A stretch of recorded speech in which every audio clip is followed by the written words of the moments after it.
It's just a stats. Reggie Johnson, Eugene Warren, coming to you from the lovely city of Atlanta, Georgia.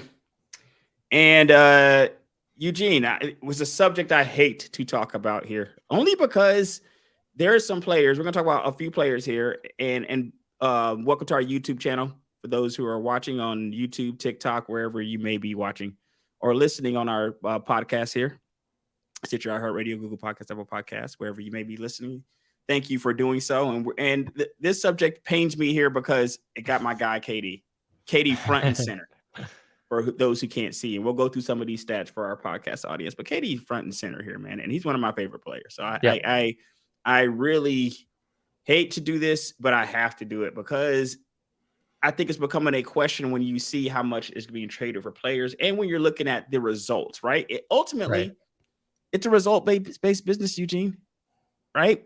Wins and losses. That's what we're interested in. We're interested in wins and losses here, man. We're not interested in just trading guys just to have guys.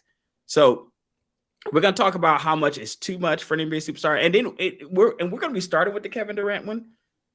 But I do have to give Kyrie some honorable mention in here. I wanted to include Kyrie in this list, but I can't include Kyrie because you can argue that Dallas's big mistake was trading Jalen Brunson, and Kyrie didn't have anything to do with that. Correct. Like, Kyrie, in my opinion, was just trying to make that better. Like, it was a situation where you're just trying to make the fact that you let Jalen Brunson walk out the door better.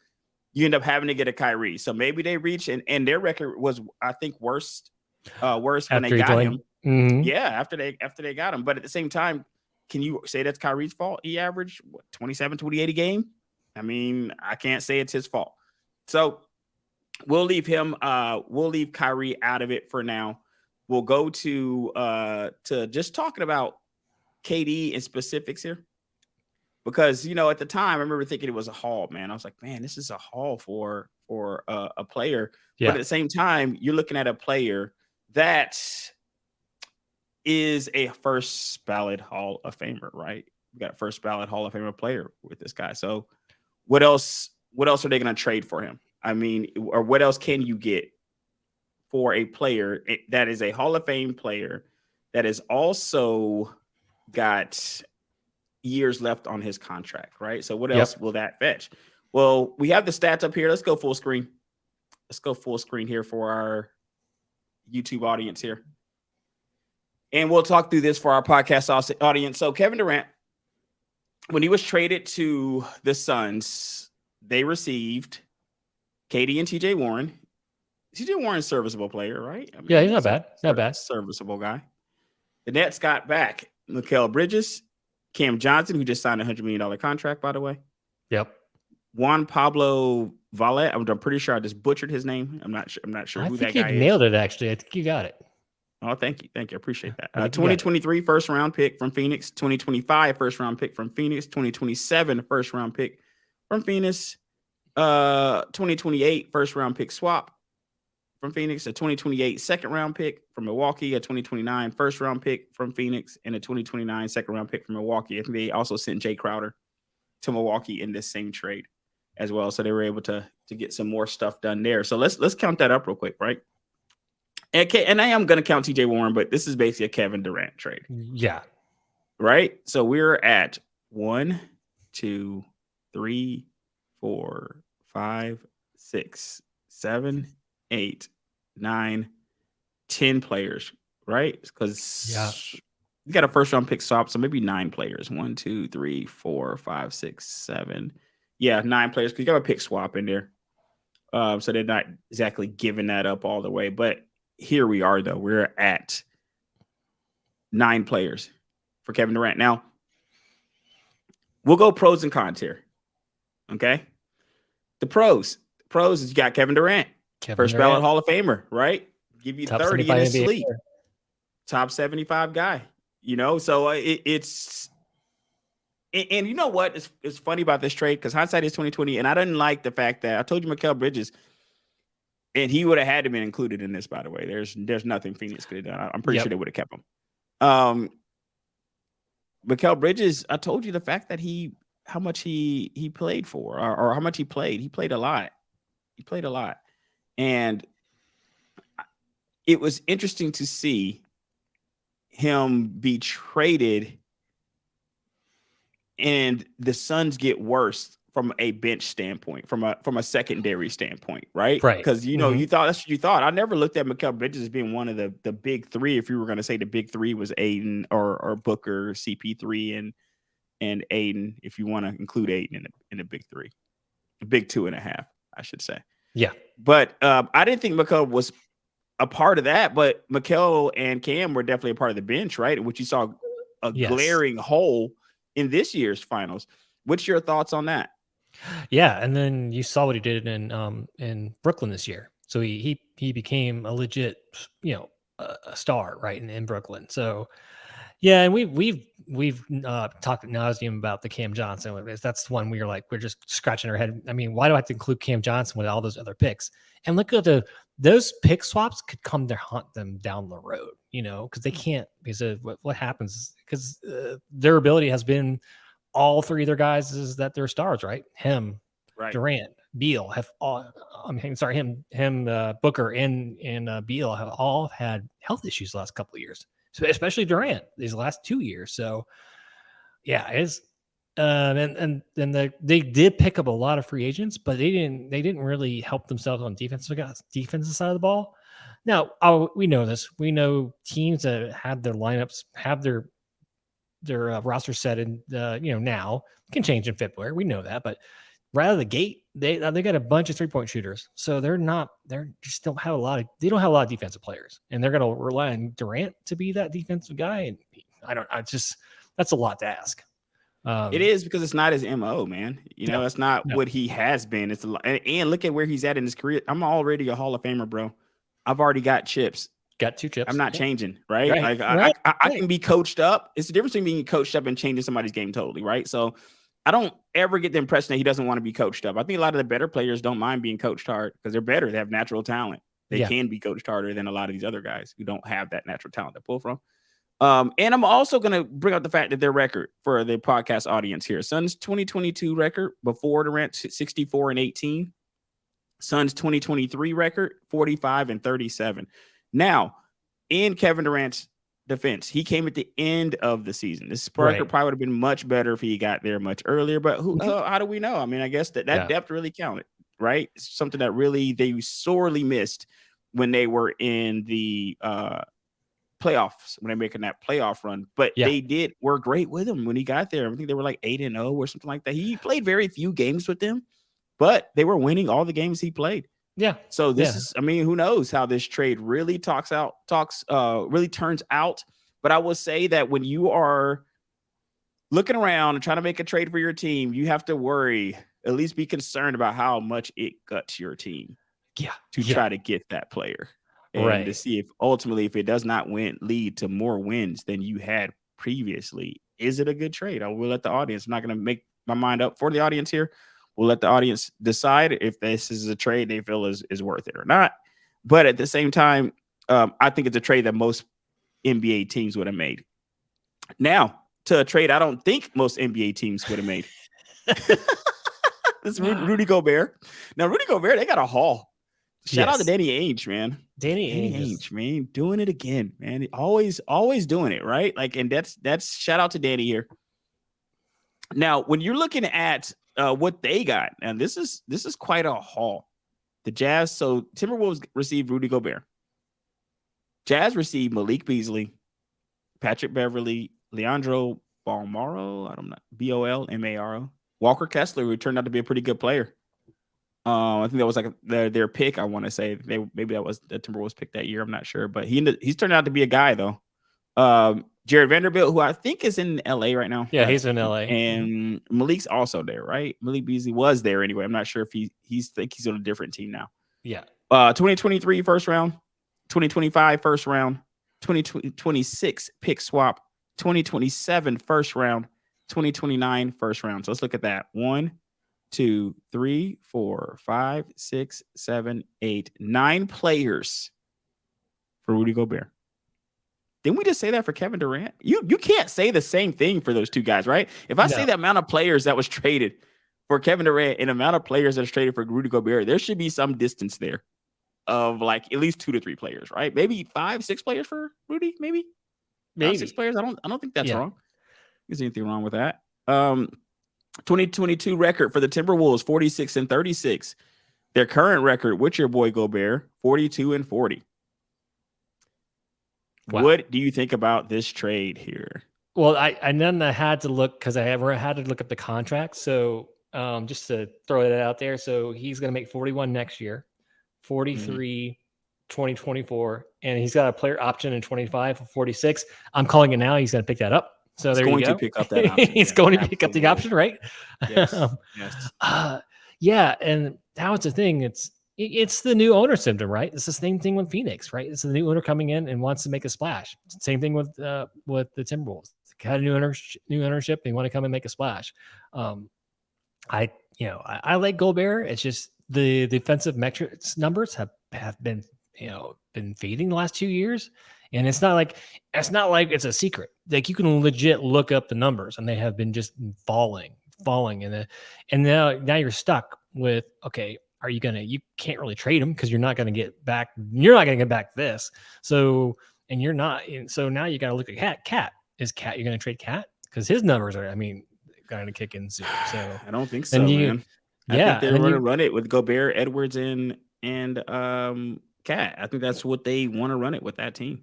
Right. And that team doesn't sound bad on paper. It doesn't sound bad. It doesn't sound horrible. It doesn't, but they had that. That's what they had this year, and they were 42-40. So I don't, So are you want to pay the second apron tax to have those three guys? Yeah, not right. To be 42-40. No. So that's gonna be an interesting thing. What are they gonna do? Because you're not trading Anthony Edwards. That they're just not gonna do it. And no, absolutely not. Yeah, it's everybody except him. I'm not even taking calls on the guy. You're right, exactly. So yeah, this is the one when it first happened, you're like, really? Because then it started being compared to say, okay, well, what can teams get for Kevin? Man, for some of these other players, they were like, hey, owe them 20 players. Right. This is like Danny Ainge. I don't know if he did some voodoo or did some hypnotize and the Timberwolves ownership. When I first saw, I was I'm a fan of Danny Ainge too, man. Fleecing these teams, man. What an executive he has turned out to be, right? Yeah, and that's the thing because they went from, like you said, the 46 and 36 record that year. Remember in the playoffs versus them in Memphis, that was a exciting series. It's like these look like these two teams are going to be going at it for the next couple of years. They're going to keep building to their rosters and Memphis, they had a great number two, weren't they? Number two in the West last year, and they started projecting higher, and then look at Timberwolves. Timberwolves had to go in a playing game to get into playoffs here. So not good. They got to get better in some way, and I don't know, Eugene, keeping this. The Gobert situation, I'm not sure it's worked out the way they planned for it to work out, but I think they probably feel they still have some hope here, and maybe something to build around. I think this year will be the deciding year for them. Let's talk about our guy DeJounte here. Now, you know what? This I was happy about. I was happy about this trade that happened here. I was for the home team, right? Yeah. For the home team. I was very happy about it. We got DeJounte Murray. We got Jock Landale, which I'm not sure why we didn't keep him.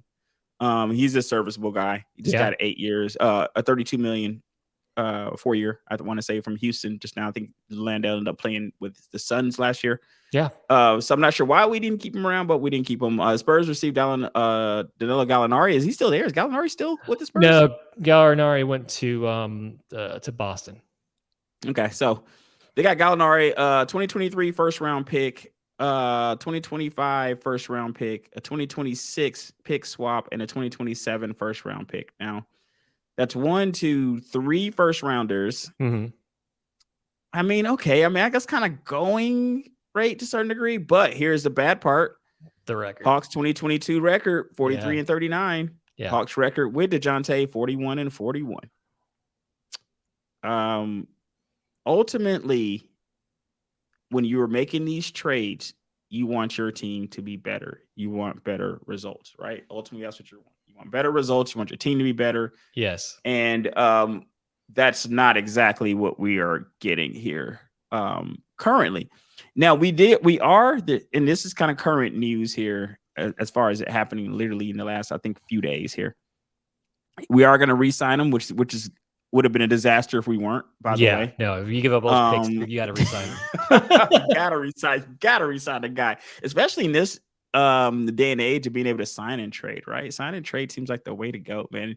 You're not stuck with these guys just because you sign them. You could sign them, give them a couple years, and then trade them with 2 years left on their contract. That seems to be the way to go here. So I think it was a 4-year 120, which I think is pretty good Yep. for DeJounte, Yeah, a not bad. person of his talent. And we're gonna build, I guess, around him and Tracy exactly what's going on with that and how that goes in the future. We just got John Collins out of here, so we're gonna be interesting with the future here to see, because we don't even know how long Trey's gonna be here. But I do Yep. like the fact that we re-signed DeJounte, despite the fact that our record says that might not have been the best trade to make. What are your thoughts on that?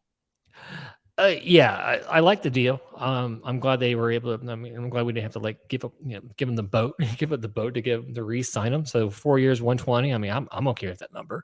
Yeah, me too. And a lot of packing that record too. I mean, there was so much coaching turmoil going on. So I'm anxious to see what Quinn can do with the team. Hopefully, turn it around. Because I just, like I said, if you look at this team on paper, this team should not be a 500 team. This team should be in that 4 to 6 playoff range. We should be in those conversations. We should be throwing, okay, what's the next piece that's going to get us further in the playoffs? Because I'm not Right. counting the year we beat Philly. I still think it's a fluke. I mean, there's the Ben Simmons meltdown series. I mean, you and I both were like, when we watched that series, like, look, we won one game. That's all we wanted out of it, because Philly was just the better team. They should have won, but hey, it just happened. We saw Miami do it last year. So went to the conference finals that year. So it was a great year that year. And then we just kind of we've regressed from these last 2 years, and it's not good. So, and that's the thing.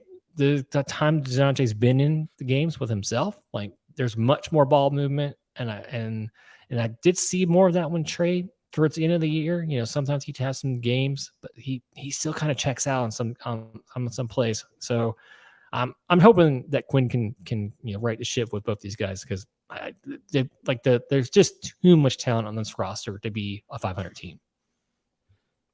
Yeah, I'm kind of with you there, and I'm thinking,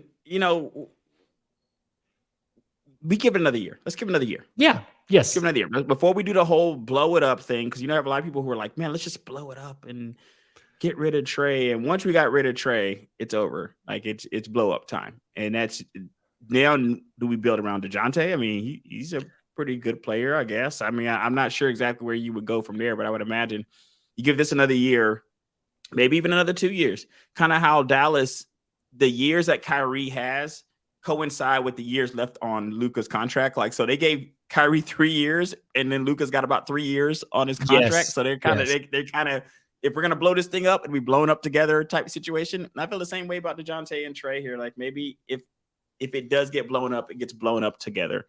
You know what I mean? And you have a situation where you don't have just one guy left trying to hold down the fort, especially with no JC here now. And then hoping that some of these younger players develop. So it's a long road here in the A, and I really feel like 2 years is probably where we're at here. I'm not sure if they're down to 1 year on Trey, but let's say maybe a couple years, and just to see how it all goes, see if we get better. If we're worse this year, then we'll know that we need to make some changes here. Right. If we go 500 again this year, then there's got to be changes. We cannot be a playing team. There's you look up and down this roster, even with John Collins being traded, that just opens for a Kongwu to be in that starting role, right? That just opens up him to now jump in there. And Hunter and and Bogey, this team has way too much talent on it not to be like I said. We should be in that 4 to 6 range seeding for the playoffs. We should not be in a play-in situation every year. Very true, my friend. Well, thank you for watching. Please like, subscribe, comment. Check us out also on our podcast if you're listening. Stitcher, iHeartRadio, Google Podcasts, Apple Podcasts, I always don't know if I say Spotify. I say Spotify several times when I'm doing this outro. I need to like listen to my other outros and see if I can put it in the beginning, at the end, and kind of let that thing roll off. Right. That's just a stats. Thank you for watching. Thank you for listening, guys.